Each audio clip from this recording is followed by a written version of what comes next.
People Working Cooperatively is gearing up for its annual repair affair. We've heard a lot about that over the years. And the annual event helps people with maintenance and repair projects. And here to tell us how they're planning to take over the month of June and help people in need, we are joined by Brian McLaughlin from People Working Cooperatively. Brian, good morning to you. Good morning. For folks who are unfamiliar, what is PWC? What do you do? Yeah, sure. People Working Cooperatively is a nonprofit. We've been in business, for lack of a better term, for 48 years. Wow. We provide critical home repairs for low-income seniors, folks with disabilities, and military veterans.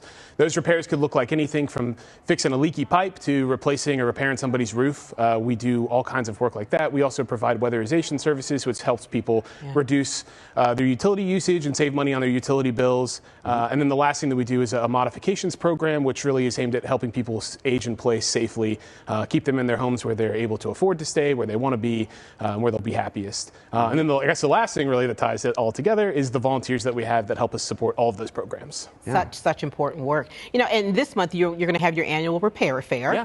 What type of projects will you be doing for that? So it'll run the gambit because we're going to have a lot of people. We'll have a bunch of different volunteers with different skill sets. So I know, for example, we're going to replace a deck in Evanston, a front porch that somebody needed to replace. So that's a pretty big project that's pretty skilled.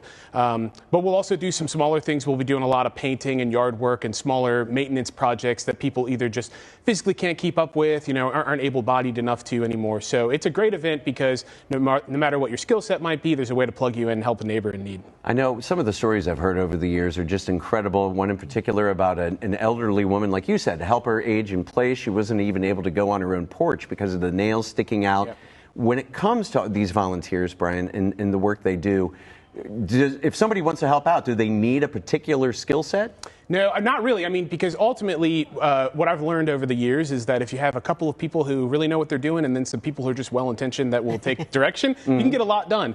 So no, not at all. If you are just willing to help and willing to get dirty and sweaty because it's hot out there, then we'd be happy to find a place for you to help somebody. And like you said, there are folks that are in dire need. Some of these situations will be a little bit more critical. I know we had a woman down in Covington who had a situation where she hasn't been able to get out of her house for about a year, and she is in a wheelchair. So we're trying to help repair her porch so that they can put a lift in for her to get her in and out of the house. So it's serious stuff like that we're helping with. And whether or not you're helping install the lift itself to see that person get out of the house, you're helping in a phase of a project that's going to help somebody in a major way. Yeah, and that's really rewarding work, too. Absolutely, yes. So the largest participation date, of course, is June 10th, but repair affair groups can choose any date to participate, right?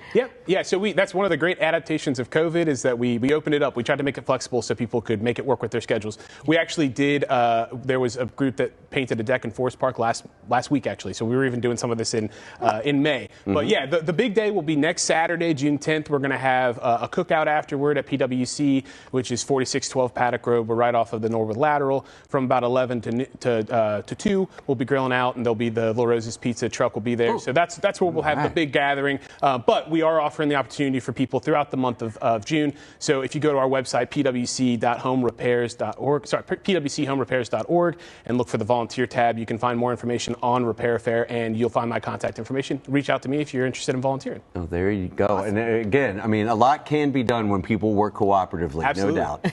All right, Brian, thanks so much for being here. Thank you all for having me. Appreciate it.